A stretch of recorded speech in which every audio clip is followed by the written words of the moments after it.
CBN Intimamente. Com a participação da psicóloga e sexóloga Elisângela Pereira. Bom dia, Elisângela, tudo bem? Bom dia, Marcelo. Bom dia, Cris. Bom dia. Ouvintes, amores e amores.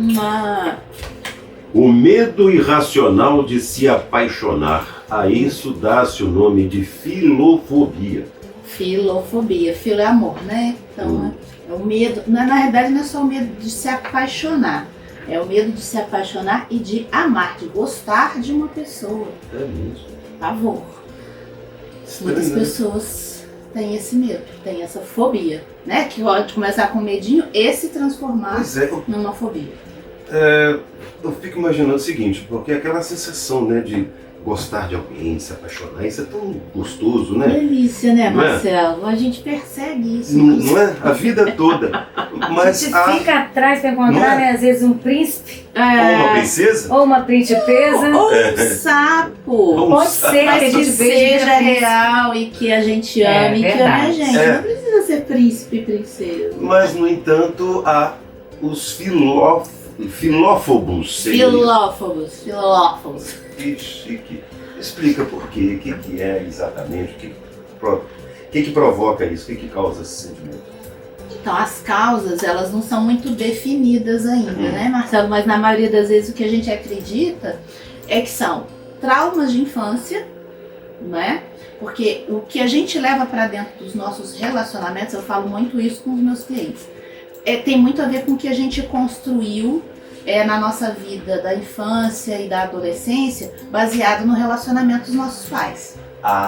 Eu estava aqui com a pergunta engatilhada sobre isso. Mas na infância, você não tem essa sensação ainda. Não tem essa sensação, mas você tem a percepção. A criança, ela é muito perceptiva.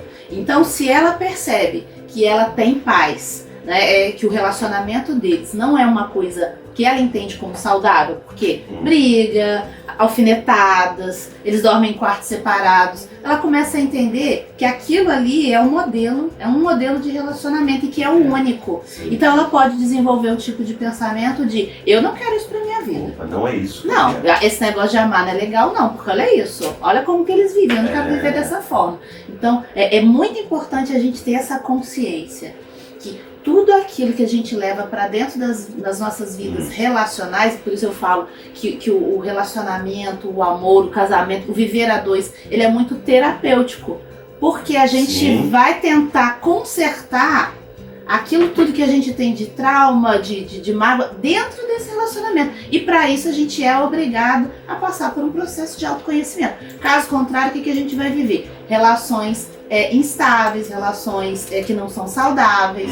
Entende? Então, essa percepção do que foi o relacionamento dos meus pais, independente de não ter tido um relacionamento, tá? Sim. Porque aí as pessoas falam, mas e quando a pessoa é filha, por exemplo, mas você não passou por essa experiência foi criada, ainda, você sabe, né? foi criada num orfanato. Isso também é uma experiência, né? É uma experiência da falta total de compreender como que esse universo se apaixonar, funciona. se envolver com alguém. Exatamente. Então isso também pode levar marcas para dentro dessa construção da psique dessa pessoa. Então, traumas de infância, outra coisa, traumas relacionados a relacionamentos anteriores. Natural, já era o que eu imaginava, né? Teve um relacionamento difícil, o primeiro, por exemplo, não quero mais saber disso, pra mim basta. Pois é, às vezes a pessoa fica meio na defensiva, não teve uma experiência, digamos, boa, saudável, né? E ela leva isso para um próximo relacionamento e acaba às vezes até perdendo pessoas que bacanas. poderiam estar ali ainda com ela, porque a partir disso ela se tratou, ela desenvolve um medo, porque já aconteceu uma vez e ela acredita que vai acontecer. Vai ser sempre de novo, assim, né? Entende? Então não quero mais isso pra minha vida. Então ela tenta se afastar, ela tenta criar uma barreira de proteção, um bloqueio mesmo. Então ela tenta assim, não, daqui pra frente eu não vou me apaixonar. Como se isso fosse uma coisa que a gente tivesse controle. E aí quando ela percebe, aí conhece uma pessoa interessante, bacana, começa a criar intimidade, e aí quando ela percebe que ela tá começando a se interessar por aquela pessoa genuinamente, o que ela faz? Bloqueia. Vai embora, ela some. Às vezes termina e vai. Termina e vai. Ou às vezes nem termina. Nem termina. Às vezes ela simplesmente some, Desaparece. desaparece e o outro fica sem entender nada. Então uma outra causa seria essa questão dos traumas de relacionamentos passados. E o que isso pode causar nessa pessoa? As consequências disso na vida dessa pessoa, Luísa? Muitas consequências, porque assim, essa pessoa começa a entender que o ideal para ela é viver sozinha. Então a tendência é que ela vá se fechando cada vez mais e vai ficando cada vez mais solitária. Só que o que eu costumo dizer, Marcelo, é que a nossa espécie, a espécie humana, desde que a gente, né, chegou aqui nesse planeta lá atrás, a gente é gregário. Entende? A nossa biologia, ela é gregária. A gente nasceu, entre aspas, para poder viver em conjunto. Em comunidade. E se a gente está aqui hoje, a gente só tá porque lá atrás, quando ainda éramos homens das cavernas, a gente vivia nessa coletividade, um protegendo o outro, um ajudando o outro. Compartilhando com essa sensação de amorosidade, de proteção.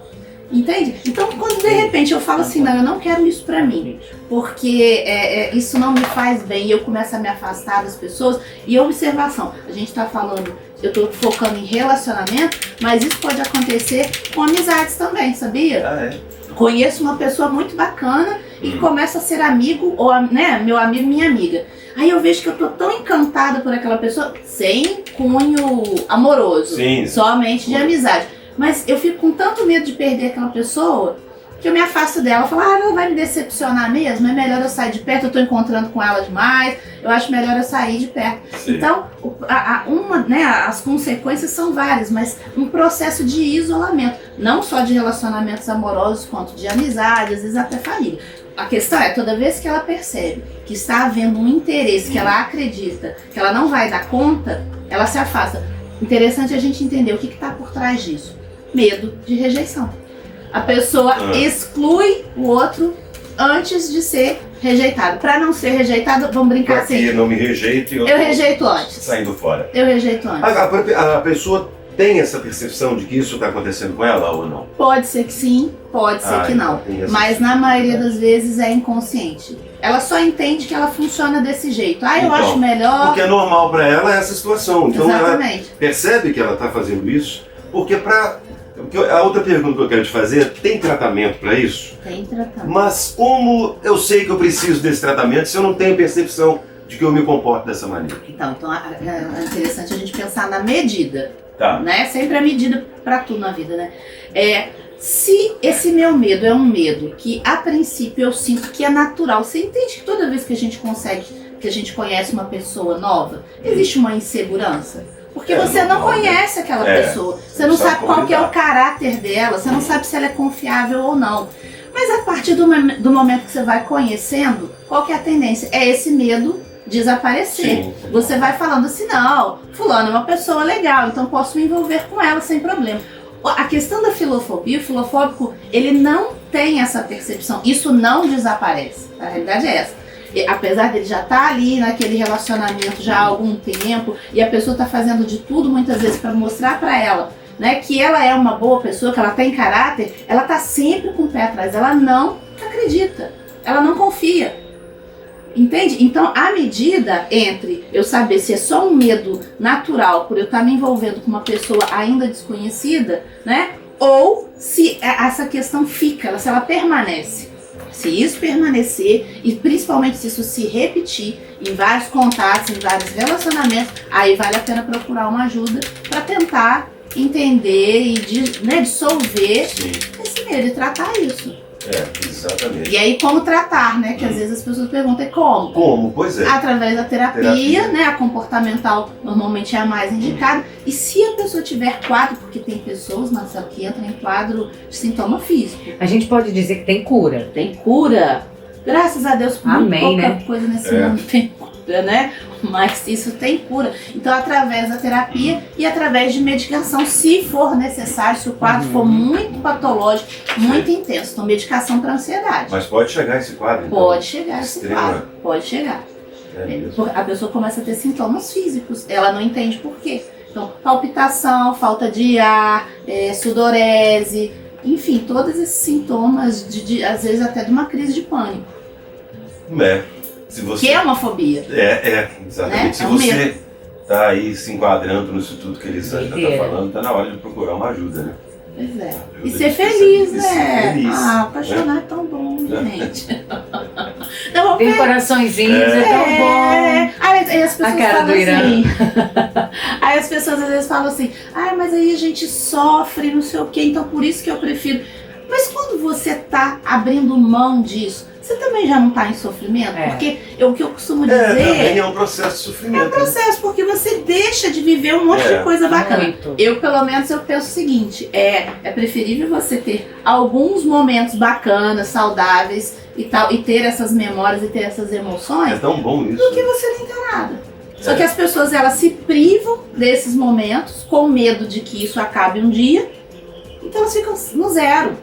Cabe aí aquela velha máxima, que é dito popular, né? Melhor você se arrepender por ter feito do que por não ter tentado, né? Pois é, mas aí tem que estar com o emocional tranquilo, numa boa, pra falar assim, olha, se der certo, ok, se não der certo, tudo bem também, vamos pra outra e segue o Bola pra baile. frente. E segue o baile, é isso aí, não é? Elisângela Pereira, sexóloga, psicóloga, falando hoje conosco sobre filofobia, o medo irracional de se apaixonar. É isso aí. Pra gente encerrar, alguma outra dica? A dica é essa, autoconhecimento sempre.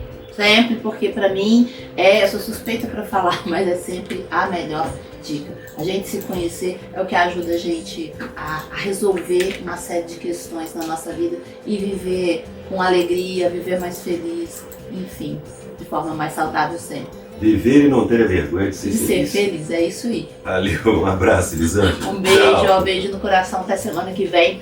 Tchau, tchau. CBN Intimamente com Elisângela Pereira. CBN Intimamente.